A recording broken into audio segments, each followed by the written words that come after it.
I think people are tired. They're exhausted.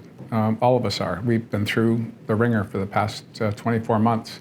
And so I fully understand that people go, well, what is it today? Are we up? Are we down? Are we masking? Are we not masking? I fully understand that frustration.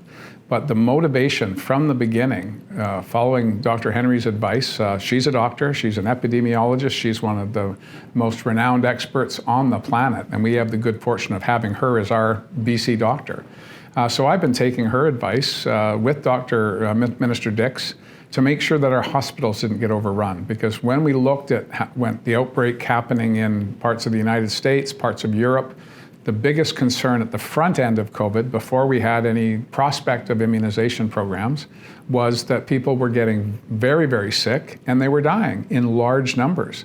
And that meant that our hospitals were filled, people were finding symptoms that drove them to the emergency room, that led to being admitted to the hospital, and then eventually maybe to the intensive care units. So our objective was to keep our hospitals operating so that we could do the surgeries that people depend on and be there for people when they need it.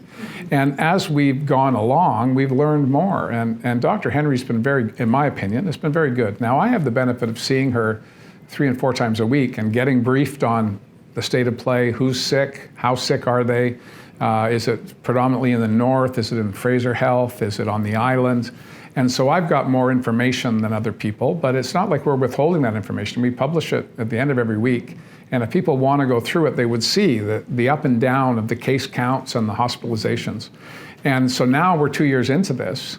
We're taking the restrictions off because so many people are vaccinated and people are getting sick, but they're not getting as sick as they were at the beginning. And I think that's just a natural progression of the pandemic. Would it be frustrating for people to say, well, the province is doing one thing, but the federal government is doing something else? Of course.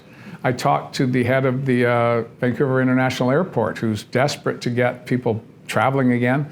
I talk to so many people, I'm sure you do, that can't wait to go traveling until they think about, oh, I got to go line up at the airport. I got to make sure I've got the right test.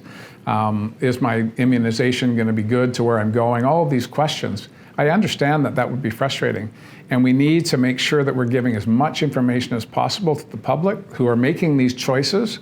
Am I going out for dinner tonight? Am I going to the hockey game? Am I going to go to Mexico for a week to get out of the rain? All of those things have an impact on these restrictions that have been in place. So I get that people are frustrated, but as time is going by, there will be fewer and fewer restrictions. And we can be criticized for maybe moving too quickly or not moving quickly enough. Mm-hmm. But I think for most people, it's just about right. They have the tools in their own arsenal to protect themselves. They've been vaccinated. They can wear a mask if they choose to. They can avoid crowded facilities. Those are choices that people can make now. And I'm quite comfortable that we're getting through this now. And as we go into the summer, people will be more comfortable. And then we've got to be worried, quite frankly, when we go into the fall, when respiratory season is on us again, we may find another spike. But for now, I think people should take comfort in the fact that everyone around them, or virtually everyone around them, has been vaccinated, and even more and more every day.